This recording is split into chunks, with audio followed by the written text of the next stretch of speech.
You know that feeling, right? You stand up after a long meeting or maybe a movie marathon, and your whole body just feels, well, stiff, kind of locked up. And what's the first thing we all do? We stretch. But what if I told you that the way we've all been thinking about stretching might be, well, all wrong? Okay, let's get into it. I mean, let's be real. For most of us, the answer is a huge yes. So many of us spend the biggest part of our day just sitting down, either glued to a computer or kicking back in front of the TV. And that right there, that inactivity, that's the main culprit. It's what causes our joints and muscles to tighten up. It puts this constant low-level stress on our bodies that we might not even really notice until we actually try to, move. So, naturally, we turn to stretching. We've all heard the promises, haven't we? It's supposed to reduce tension and pain, give you a little boost of energy, and just generally make you feel better.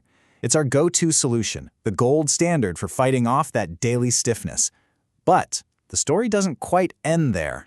Because, as it turns out, there's a little bit of a controversy brewing. Yeah, this simple act of stretching has way more nuance than you'd think, and sometimes our best intentions could actually be working against us. Which, of course, brings up the big question. Is every single stretch good for you no matter when or how you do it? Well, the science is starting to suggest that the answer is a pretty firm no. Okay, get this. Here's a really fascinating finding. Holding a long static stretch before you exercise can actually make you temporarily weaker. Just think about that for a second. The thing we've been told to do as a warm-up for generations might actually be holding back our workout. Crazy, right? So the whole thing comes down to timing and type. Before you exercise, what you really want are dynamic, movement-based stretches to get the blood flowing and warm up the muscles. But for that classic stiffness-busting relief after you've been sitting forever, that's when you want static stretching, holding a pose to gently lengthen everything out. They do two totally different jobs. But here is where we get to the really cool new science. The reason stretching feels so good might have less to do with your muscles and more to do with a part of your body you've probably never even heard of. So allow me to introduce you to your fascia.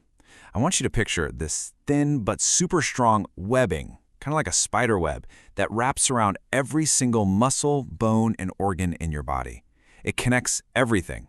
It's like you have a full-body internal wetsuit that holds you all together and sends tension and stress through your entire system. And this quote right here, this is the big aha moment. A really groundbreaking study found that when you stretch, the major changes in stiffness might not just be happening in your muscle, but in the fascia. It suggests that getting more flexible is really linked to making this hidden web more, well, pliable. And this table from the study just lays it all out plain and simple. Look at the data. Static stretching, that slow, sustained hold, it reduces stiffness in both the muscle and the fascia. But dynamic stretching? Not so much. No significant change. This is huge. It means that to really fight that locked-up, stiff feeling, a slow, static stretch is what's targeting the whole system. Okay, so now that we're armed with all this new info about timing, type, and fascia, how do we actually put it into practice? Let's walk through a few really simple, super effective static stretches you can do anytime, anywhere. First up, the neck. Oh man, this is a major spot for all that desk-related tension. So just gently drop your ear toward one shoulder. You're not trying to force anything, just let gravity do the work. And hold it for a full 30 seconds.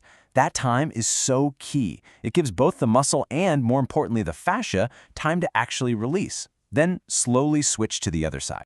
Next, let's fight back against that classic keyboard slouch with a good pectoral stretch.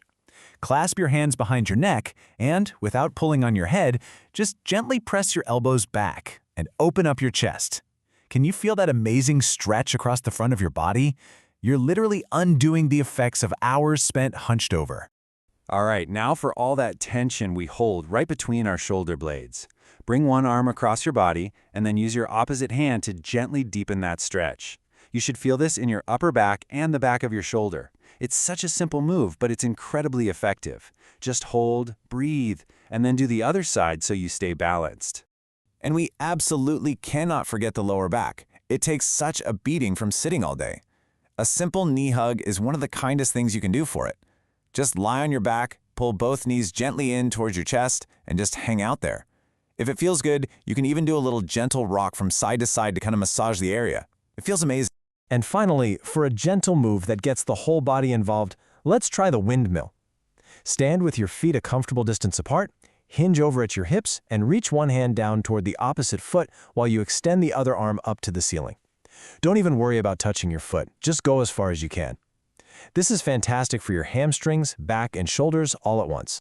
So you see, you don't need a whole hour-long yoga class. Seriously, just 5 minutes a day, using these smart, targeted static stretches can completely reset your body. So let's just recap the most important things to remember. If you're feeling stiff, use those slow, sustained static stretches. If you're warming up for a workout, go for active dynamic movements. And please, remember your hidden web of fascia. It needs attention too. And most important of all, be gentle. Hold the stretch, move slowly, and never ever push into pain. And that really leaves us with a final thought to chew on. We so often think of exercise as this intense, hard thing. But what if the real key to feeling good every day isn't about crushing a hard workout, but just about taking a few moments for mindful, intentional movement that works with your body's amazing hidden architecture, not against it?